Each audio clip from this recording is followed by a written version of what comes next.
સંવર્ગ વિદ્યા છંદોગ્ય ઉપનિષદ અધ્યાય 4 ખંડ 3 નું તાત્વિક નિરૂપણ. પ્રસ્તાવના. ભારતીય ઉપનિષદ પરંપરામાં વિદ્યા શબ્દનો અર્થ માત્ર માહિતી નથી, પરંતુ ઉપાસનાની એક પદ્ધતિ છે. છંદોગ્ય ઉપનિષદ એ સામવેદનો ભાગ છે અને તેમાં અનેક રહસ્યમય વિદ્યાઓનું વર્ણન છે. ચોથા અધ્યાયનો ત્રીજો ખંડ સંવર્ગ વિદ્યા તરીકે ઓળખાય છે. આ વિદ્યામાં વાયુ અને પ્રાણની સર્વોપરિતાનું નિરૂપણ છે. સંવર્ગ ધાતુનો અર્થ થાય છે પોતાની અંદર સમેટી લેવું અથવા ગળી જવું. આ લેખમાં આપણે આ ખંડના 3 મુખ્ય ભાગો બ્રહ્માંડ સ્તરે વાયુ, શરીર સ્તરે પ્રાણ અને ભિક્ષુક બ્રહ્મચારીના દ્રષ્ટાંતની સવિસ્તાર ચર્ચા કરીશું. 1. ઐતિહાસિક પૃષ્ઠભૂમિ. રાયક્વ અને જાનશ્રુતિ. આ ખંડને સમજવા માટે તેના અગાઉના ખંડોનો સંદર્ભ લેવો આવશ્યક છે. રાજા જાનશ્રુતિ અત્યંત દાનવીર હતા, પરંતુ તેમનામાં હું આપનાર છું તેવો અહંકાર હતો. હંસો દ્વારા તેમને ખબર પડી કે ગાડા નીચે સૂતા રાયક્વ ઋષિ તેમના કરતાં પણ વધુ જ્ઞાની છે. રાજા જ્યારે રાયક્વ પાસે ગયા ત્યારે રાયક્વ ઋષિએ તેમને આ સંવર્ગ વિદ્યાનો ઉપદેશ આપ્યો. 2. અધિદૈવત પક્ષ. બ્રહ્માંડમાં વાયુનો મહિમા. ઉપનિષદ કહે છે, વાયુર્વાવ સંવર્ગઃ, અર્થાત વાયુ જ ખરેખર સંવર્ગ બધું સમેટી લેનાર છે. બ્રહ્માંડમાં 4 મુખ્ય તત્વો છે જે વાયુમાં લય પામે છે. 1. અગ્નિનો લય. જ્યારે અગ્નિ શાંત થાય છે, બુઝાઈ જાય છે, ત્યારે તે ક્યાં જાય છે? તે વાયુમાં ભળી જાય છે. અગ્નિની ઉષ્મા અને તેજ વાયુમાં વિલીન થઈ જાય છે. 2. સૂર્યનો લય. સૂર્ય જ્યારે અસ્ત થાય છે ત્યારે તેનું અસ્તિત્વ વાયુમાં સમાઈ જાય છે. ઉપનિષદની દ્રષ્ટિએ સૂર્યની શક્તિનો આધાર વાયુ છે. 3. ચંદ્રનો લય. ચંદ્ર પણ પોતાની કળાઓ અને તેજ સાથે અંતે વાયુમાં જ લય પામે છે. 4. જળનો લય. જળ જ્યારે સુકાય છે ત્યારે તે બાષ્પ બનીને વાયુમાં ભળી જાય છે. આમ અગ્નિ, સૂર્ય, ચંદ્ર અને જળ આ ચારેય મહાન દેવતાઓનું અંતિમ સ્થાન વાયુ છે. વાયુ આ બધાને પોતાની અંદર સંવર્ગ કરી લે છે. 3.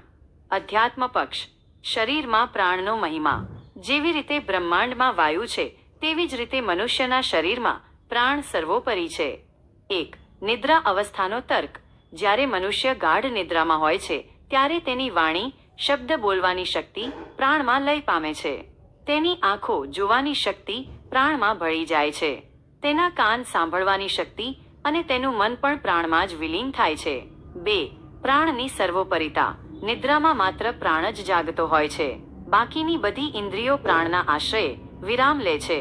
જ્યારે મનુષ્ય જાગે છે ત્યારે ફરી આ બધી ઇન્દ્રિયો પ્રાણમાંથી જ પ્રગટ થાય છે. આથી જેવી રીતે બહાર વાયુ બધું ગળી જાય છે, તેમ શરીરની અંદર પ્રાણ બધી ઇન્દ્રિયોની શક્તિને ગળી જાય છે. 4. બ્રહ્મચારી અને 2 ઋષિઓનો સંવાદ. વિસ્તૃત દ્રષ્ટાંત. આ ખંડનો સૌથી મહત્વનો ભાગ એક કથા છે જે આ તત્વજ્ઞાનને વ્યાવહારિક રીતે સમજાવે છે. પ્રસંગ. કાપે શૌનક અને અભિપ્રતારિણ કક્ષસેની નામના 2 વિદ્વાન ઋષિઓ ભોજન કરવા બેઠા હતા. તે સમયે એક બ્રહ્મચારી ત્યાં આવ્યો અને ભોજનની ભિક્ષા માંગી. ઋષિઓએ તેને કંઈ આપ્યું નહીં. તેઓ જોવા માંગતા હતા કે આ બ્રહ્મચારી કેટલું જાણે છે. બ્રહ્મચારીનો તર્ક. બ્રહ્મચારીએ જોયું કે ઋષિઓ તેને ભિક્ષા નથી આપી રહ્યા, એટલે તેણે એક ગૂઢ પ્રશ્ન પૂછ્યો. હે ઋષિઓ, કયો એવો દેવ છે જે આ આખા જગતનું રક્ષણ કરે છે અને 4 મહાન આત્માઓને ગળી જાય છે? મનુષ્યો તેને જોતા નથી, છતાં તે અનેક રૂપે વસે છે. જે ભોજન તમે મને આપવાની ના પાડી રહ્યા છો તે ખરેખર તે પરમાત્માનું જ છે. રહસ્ય સ્ફોટ. બ્રહ્મચારીનો અર્થ એ હતો કે તે એક દેવ એટલે પ્રજાપતિ, પરમાત્મા. તે 4 આત્માઓ એટલે અગ્નિ, સૂર્ય, ચંદ્ર અને જળ બહાર, અથવા વાણી, આંખ, કાન અને મન અંદર. પરમાત્મા જ વાયુ અને પ્રાણ સ્વરૂપે આ બધું આરોગે છે.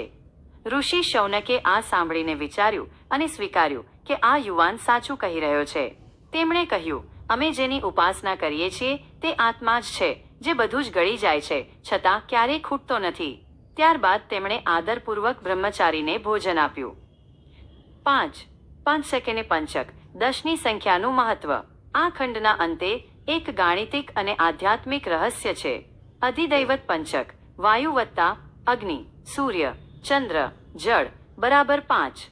અધ્યાત્મ પંચક. પ્રાણ વત્તા વાણી, ચક્ષુ, શ્રોત્ર, મન બરાબર 5. કુલ મળીને 10 થાય છે.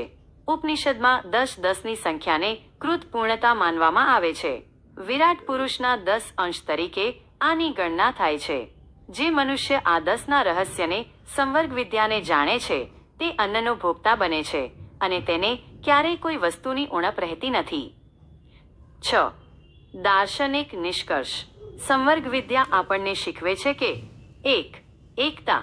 બ્રહ્માંડ અને પિંડ, શરીર અલગ નથી. જે શક્તિ બહાર વાયુ છે તે જ અંદર પ્રાણ છે. 2. વિલીનીકરણ. બધી જ ભૌતિક અને માનસિક શક્તિઓ અંતે એક જ મૂળ તત્વમાં લય પામે છે. 3. ઉપાસના. આપણે જે ભોજન કરીએ છીએ તે માત્ર શરીરને પોષવા માટે નથી, પરંતુ અંદર બેઠેલા પ્રાણરૂપી દેવની આહુતિ છે. ઉપસંહાર. છંદોગ્ય ઉપનિષદનો આ ખંડ માત્ર વાયુ કે પ્રાણની વાત નથી કરતો, પણ એ અદ્વૈત તત્વ તરફ ઇશારો કરે છે જ્યાં બધું એક થઈ જાય છે. સંવર્ગ વિદ્યાના અભ્યાસથી સાધક એ સમજે છે કે જગતની તમામ વિવિધતા પાછળ એક જ ગ્રાહક શક્તિ, અબ્ઝોર્બિંગ પાવર કાર્યરત છે. આ જ્ઞાન મનુષ્યને મોહમાંથી મુક્ત કરી પરમ તત્વ સાથે જોડે છે.